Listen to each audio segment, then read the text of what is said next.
దక్షిణామూర్తి మిమ్మల్ని రెచ్చగొడుతున్నాడు. మీరు పోటీకి వెళ్ళకండి. వెళ్ళాలి. నా మెట్టినింటి పౌరుషమేంటో ఆ ఇంటి మనుషులకి తెలియాలి. మావయ్య గారు, ఈ పోటీలో మనం పాల్గొంటున్నాం. ఇది మీకోసం కాదు, నాకోసం. నిలబడ్డవే కాదు, గెలవాలి కూడా. గెలుస్తావమ్మా. కార్తీక్, తాత, నువ్వు వెంటనే గౌరీప్రసాద్ గారికి ఫోన్ చేసి పోటీకి మనం సిద్ధమని చెప్పు. అలాగే తాత. అమ్మ దీపా, తాతయ్య గారు, కంపెనీ సీఈఓ నువ్వే కాబట్టి బాధ్యతంతా నీజే. ఇది పోటీ కాదు, ఈ ఇంటి కోడలిగా నా ఆత్మగౌరవం. దాన్ని నువ్వు గెలిపించాలి. అవునమ్మా, దక్షిణామూర్తి మీద నేను ఓడిపోయానంటే చచ్చిపోయినట్టే. అంత మాట ఎందుకండి? కొన్ని పంతాలు మనకున్న ప్రాణం కంటే ఒక మెట్టు పైనే ఉంటాయి. పంతాన్ని వదులుకోవడం కంటే ప్రాణాన్ని వదులుకోవడం చాలా చిన్నది పారిజాతం. మనం గెలుస్తాం తాత. మనం గెలుస్తాం సార్. మనం గెలుస్తాం తాతయ్య గారు. కార్తీక్, నువ్వు వెళ్ళి గౌరీప్రసాద్కి ఫోన్ చెయ్యి. అలాగే తాత. శివనారాయణ పోటీకి దిగారమ్మా. బాబాయ్ గురించి తెలిసే మిమ్మల్ని ఫోన్ చేయమన్నాను మావయ్య గారు.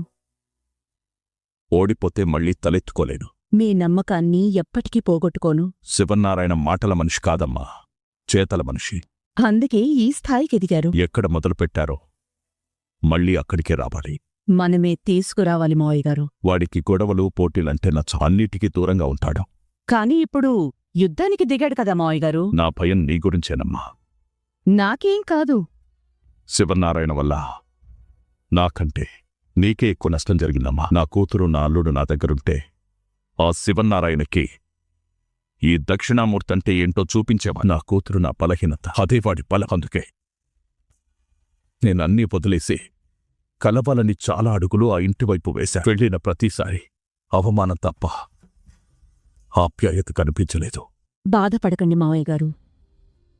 సుమిత్ర మీకు కూతురు మాత్రమే కాదు, నాకు ఆడపడుచు కూడా. మళ్ళీ సుమిత్ర ఈ ఇంట్లో అడుగు పెట్టాలని మీరెంతగా ఎదురుచూస్తున్నారో నేను అంతగానే ఎదురుచూస్తున్నాను. శివనారాయణ రానివ్వడమ్మా. సుమిత్ర మనసుని మన గురించి మంచిగా ఆలోచించనివ్వడు. చూసావు కదా ఫోన్లో ఎలా అరుస్తున్నాడో. ఇప్పుడు నా కూతురికి నేను ఎలా కనపడతానో. నా గురించి నా కూతురు ఏమనుకుంటుంది? మా నాన్న మమ్మల్ని మనశ్శాంతిగా ఉండనివ్వడా అని అనుకుంటుంది. అదేనమ్మా, అదే ఆ శివనారాయణకి కావలసింది. మనం ఈ లోకంలో మార్చలేంది ఏదైనా ఉంది అంటే అది మన గతం మాత్రమే మావయ్య గారు. అయితే ఇక్కడ మార్చాల్సింది గతాన్ని కాదు, దాన్ని చూసే విధానాన్ని, అర్థం చేసుకునే విధానాన్ని. శివనారాయణ నా కూతుర్ని నా దగ్గరికి రానివ్వడమ్మా. సుమిత్రని ఈ ఇంటికి తీసుకొస్తానని నేను మీకు మాటిచ్చాను. కాని అది జరగదమ్మా. తొందరపడి ఎవ్వరికీ మాటివ్వకూడదు మావయ్య గారు. ఇస్తే ఏం చేసైనా అది నిలబెట్టుకోవాలి. మనం ఈ పోటీలో గెలుస్తున్నాం, సుమిత్రని ఈ ఇంటికి తీసుకొస్తున్నాం. నువ్వు చెప్తుంటే నిజమవుతున్నట్టే ఉందమ్మా. నేను జరగబోయేది చెప్తున్నాను మావయ్య గారు. జరగాలని కోరుకుంటానమ్మా. జరుగుతుంది మావయ్య గారు. బాబాయ్ ఎప్పుడూ శాంతినే కోరుకుంటాడు. అలాంటివాడు యుద్ధానికి సిద్ధపడ్డాడని మీరనుకుంటున్నారు. నేను కావాలనే మిమ్మల్ని అడ్డుపెట్టుకుని బాబాయి యుద్ధంలోకి లాగాను. ఒకరిని క్షమించి ఒకరిని శిక్షించాలి అనుకుంటున్నారు. నేనైతే ఎవ్వర్నీ వదిలిపెట్టను. అందరికీ శిక్ష పడాల్సిందే. నీ కూతురు సుమిత్ర ఇంకా ఇంటికి తిరిగొస్తుంది అన్న భ్రమలోనే ఉన్నారు. మీ ఆశ మీది, మా ఆశయాలు మావి.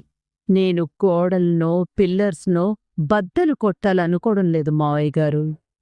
శివన్నారాయణ ఇంటి పునాదులతో సహా కదిలించాలనుకుంటున్నాను. ఇంతకాలం ఆగింది చేతగాక కాదు, అవకాశం కుదరక. ఇప్పుడు కుదిరింది. ఈసారి నేనేంటో చూపిస్తాను. బాబాయిని ఎవ్వరు కాపాడుకుంటారో నేను చూస్తాను. మనం కంపెనీ హడావుల్లో పడిపోయి నాన్న వస్తున్న విషయమే మర్చిపోయింది చూడు. ఇదేంటి ఇల్లంతా సందడిగా ఉంటుందనుకుంటే ఒకళ్ళు కూడా లేరు. అత్తయ్య గారు మావయ్య గారితో కలిసి చిన్నత్తయ్య గారి ఇంటికి వెళ్లారేమో. అప్పుడు తలుపులు తాళాలు వేసి ఉండాలి కదా. అదే నిజమే. అమ్మా, అమ్మా, నానెక్కడమ్మా? తాత రాలేదుగా. ఈరోజు వస్తానని నేను చెప్పాడు కదా. తాత రావట్లేదు అని ఈరోజు చెప్పాడు నాన్న. నువ్వు ఆగవే. అమ్మా, ఏమైంది? నువ్వే చూడరా. సారీ కాంచనా, వెదర్ సపోర్ట్ చేయకపోవడం వల్ల నా ఫ్లైట్ క్యాన్సిల్ అయింది. రాలేకపోతున్నాను, కానీ వస్తాను. నెక్స్ట్ ఫ్లైట్ ఎప్పుడుందో చూడాలి మళ్ళీ. ఉంటాను కాంచనా. వర్షం వస్తుంటే ఆయన ఆపలేడు కదమ్మా, తర్వాత వస్తాడులే. తాతయ్య రాకపోతేనే నానమ్మ వచ్చింది. నాన్నమ్మ వచ్చిందా? అవును దీపా, అక్కొచ్చింది. అత్తయ్య, అత్తయ్య. దీపా, ఎలా ఉన్నావమ్మా? ఎలా ఉన్నావని అడగల్లే. ఎందుకంటే ఇప్పుడు నువ్వేంటో చెల్లమ్మ చెప్పింది. చెట్టులా ఎదిగిపోయి అందరికీ నీడనివ్వవే. చెట్టు ఎదిగి అందరికీ నీడనివ్వాలంటే కొమ్మలు కూడా చెట్టుతోనే ఉండాలత్తయ్య. నా కాళ్ళు చేతులు నాతో ఉంటేనే అన్నీ ఉన్నట్టు కాదు, నా వాళ్ళందరూ నాతో ఉంటేనే అన్నీ ఉన్నట్టు. అదేంటే నీ మీదేదో గొడవపడి వెళ్ళిపోయినట్టు మాట్లాడుతున్నావు? మామూలుగానే కదా వెళ్ళాను నేను. దెయ్యాల కొంపలాగా ఆ ఊళ్ళో ఇంటిని మాత్రం వదిలేయడం ఎందుకు? దాన్ని కూడా జాగ్రత్తగా చూసుకోవాల్సింది మనమే కదా. ఈసారి ఇక్కడికి వెళ్ళడానికి వీల్లేదు. ఎలా రాసుంటే అలా జరుగుతుంది కాని ఇప్పుడు నీకలా ఉంది. బావుంది అత్తయ్య. కార్తీక్ బాబు, మీరెలా అన్నారు? ఏం బాలేదు పెద్దమ్మా. ఏమైంది బాబు? ఏమవుతుంది, నువ్వు వెళ్ళి ఊళ్ళో ఉండిపోయావు. అక్కడ నువ్వు ఎలా ఉన్నావో ఏంటో ఈ యోగక్షేమాలు కూడా తెలీదు. ఫోన్ చేస్తే కలవదు, నువ్వు చెయ్యవు. మేము అక్కడికి రావడానికి కుదరదు. నువ్వు అక్కడి నుంచి కదిలి రావాలంటే రోజులు, వారాలు, నెలలు గడిచిపోతాయి. అందమైన ఈ జీవితానికి భగవంతుడు కొన్ని బంధాలు ఇచ్చాడు. అవి కూడా విసిరేసిన విత్తనాల్లా తలో మూల ఉంటే ఎలా? ఈసారి అందరం కలిసుందాం లేరా? ముందు వెళ్ళి స్నానాలు చేసిరండి, భోజనాలు చేద్దాం. నేను వంట చేస్తాను. రాగానే వంట మొదలు పెడతావా? పెడతావా కాదు, పెట్టింది. మధ్యాహ్నం వంట చేసింది ఈ నానమ్మే. అందుకే కడుపంతా టైట్ గా ఉంది. ఉమ్మా, నా వంటలకే పేరు పెట్టే స్థితికొచ్చావంటే నువ్వు? అదే ఒక వంట అయితే ఒక పేరు పెట్టచ్చు. కూర చేస్తే సాంబార్లా ఉంటుంది, సాంబారేమో రసంలా ఉంటుంది, ఇంకా రసం అయితే బాటిల్ అనుకుని తాగిస్తాను కూడా. నా వంట తిని నాకే పేర్లు పెడతావా? నువ్వైపోయావే నా చేతిలో. అమ్మో, దొరికానంటే పాత పనులు కూడా తీర్చేసుకుంటావు. దొరకవే చెప్తాను. ఆగిరాను చూడు నాన్నమ్మని. అయితే నా వంటలకి పేరు పెట్టనని చెప్పు. పెట్టానులే. చూసావు పెద్దమ్మా, ఇదే మేం మిస్ అవుతుంది. ఈ బాధ మాకే కాదు, నీకు కూడా ఉంటుంది కదా. ఇది ఇలా అల్లరి చేసి ఎన్ని రోజులు అవుతుందో, మేమిలా నవ్వి ఎన్ని రోజులు అవుతుందో. అసలు ఈ ఇల్లు దీని కాళ్ళకి పట్టీలో ఉన్న సంగతే మర్చిపోయింది. ఇప్పుడు నువ్వు వచ్చి గుర్తు చేసావు పెద్దమ్మా. తిరిగొచ్చినందుకు ఆనందంగా ఉంది. మీరెళ్ళి తయారై రండి బాబు, మనం భోంచేస్తూ మాట్లాడుకుందాం. అలాగే పెద్దమ్మా. రాదీపా, నేనొచ్చాక వంట చేస్తాను, నువ్వు ఇక్కడే ఉండి నానమ్మని చూసుకోవాలి. నాన్నమ్మ ఎక్కడికైనా వెళ్ళిపోతే నువ్వు ఊరుకుంటానే ఏంటి? ఏం చేస్తావే? నువ్వు వెళ్ళిపోతావా? నేనొచ్చింది ఉండిపోవడానికి కాదే, మిమ్మల్ని చూసి వెళ్ళిపోవడానికి. నేనిక్కడ మీకు అడ్డుగా ఉండలేను. నా మెట్టినింటి పౌరుషమేంటో ఆ ఇంటి మనుషులకి తెలియాలి. ఈ పోటీలో మనం పాల్గొంటున్నాం. దక్షిణామూర్తి మీద నేను ఓడిపోయానంటే చచ్చిపోయినట్టే. పూనకు వచ్చినట్టు అందరూ అలా రెచ్చిపోయారేంటి గ్రాని? ఇదిటిబు ఎప్పుడూ లేనిది మా మమ్మీలో కూడా కోపం వచ్చింది. అయిపోయింది. అసలు దక్షిణామూర్తి తలనొప్పి అనుకుంటే ఈ మాల్ని గొడవేంటి? పదవే, భోజనం చేద్దాం. ఏమైంది గ్రాని నీకు? నేనేం మాట్లాడుతున్నాను, నువ్వేం మాట్లాడుతున్నావు? మన వాళ్ళు ఆ మాలినితో పోటీకి దిగారు. దిగలేదు, దింపారు. గుడిలో హోమం చూసిన తర్వాత కూడా నీకింకా అర్థం కాలేదా? మాలిని అంటే ఏమనుకున్నావు? అదొక ప్రతీకారంతో రగిలిపోతున్న అగ్నిపర్వతం లాంటిది. ఈ ఇంటిని తగలబెట్టడానికే హోమంతో ముహూర్తం పెట్టింది. మీ తాత బలహీనత రెచ్చిపోవడం, అది వాళ్లకు అవకాశమైంది. జరగబోయే ఈ గొడవకి పోటీ అని పేరు పెట్టారు. ఈ పిల్లబాతు బచ్చా సూరజ్గాడికి ఇదేవీ తెలిసి చావక దీపావళి టపాసులు కారుతుంటే చప్పట్లు కొట్టి ఎగిరి గంతులేసే చిన్నపిల్లాడిలాగా పోటీకి దిగుదామని మీ తాతని గోతిలోకి దింపాడు. తాత కూడా మనస్ఫూర్తిగా ఒప్పుకోలేదు కదా.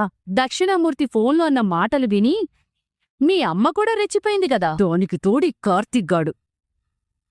ఈ గుంపంతా బోకేలాగా తయారయ్యారు. మనకి కావాల్సిందే జరిగింది గ్రాని. ఏంటి, దక్షిణామూర్తి చేతిలో ఓడిపోవడమా? వాళ్లే గెలుస్తారని నీకంత ఖచ్చితంగా ఎలా తెలుసు?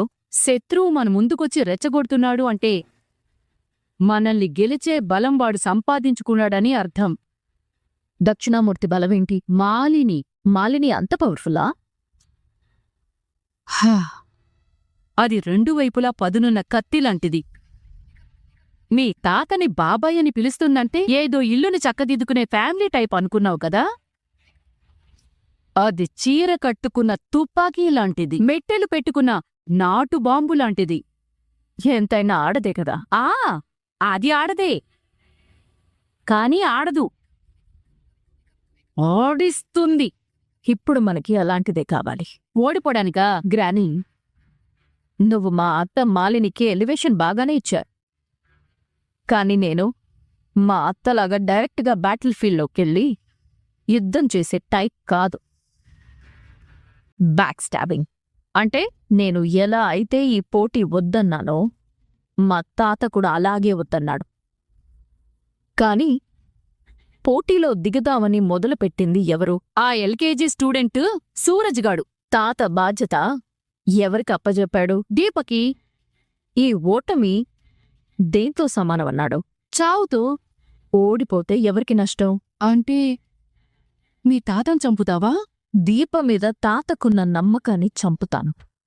అర్థం కాల. పెద్ద కొడుకు సిగరెట్లు తాగడం చూసిన తండ్రి కోపం పోవాలి అంటే చిన్న కొడుకు మందు తాగడం చూపించాలి.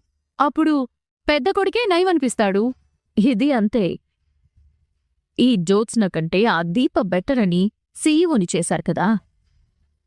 ఇప్పుడు దీప కారణంగా తాత పరువు ఎవరి ముందు పోకూడదో వాళ్ల ముందే పోయింది అనుకో. దీప చెడ్డదవుతుంది, జ్యోత్స్న మంచిదవుతుంది. ఇదే ఇప్పుడు మనం చెయ్యాల్సింది. అంటే ఈ పోటీలో మనం బాగా కష్టపడి మనల్ని మనమే ఓడించుకోవాలి. దొరికిపోతే ఛాన్స్ లేదు. ప్లాన్ ఏంటి? తెలీదు. ఛాన్స్ లేదన్నావు కదా. ప్లాన్ లేదు కాబట్టే ఛాన్స్ లేదు అన్నా. మరి ఎలా ఓడిస్తావు? అది నేను ఆలోచిస్తాను గాని మనం మరో పని చెయ్యాలి. ఏంటది? బావని నేను ఎలాగో కంట్రోల్ చేస్తాను. దీపకి సాయం చేయకుండా ఆ సూరజ్ గాడిని మనం ఏదో ఒకటి చెయ్యాలి. అవునే, ఈ కార్తీక్ గాడి కంటే వాడి ఇంకా డేంజరు. ఆ సూరజ్ గాడిని పోటీకి రాకుండా ఏం చేయాలో ఆలోచించు. ఏం చేద్దాం? రాత్రంతా ఆలోచించి ఓ మంచి ఐడియా చెప్పు. ఐడియా ఎలా ఉండాలి అంటే ఎవరూ ఆపకుండా వాడంతట వాడే ఆగిపోయేలా ఉండాలి. అర్థమైంది. ఇప్పుడు నేను నా తెలివైన బుర్రకి పదును పెట్టి అమోఘమైన ఐడియా ఆలోచిస్తాను. All the best. Thanks. Morning idea చెప్పలేదో? పీజే ఇక్కడ మామూలుగా ఉండదు. నువ్వు ఏసీ 16లో పెట్టుకుని ఊటీలో ఉన్నానని పడుకో. మార్నింగ్ కాఫీతో పాటు ఐడియా కూడా ఇస్తాను. I love you grand.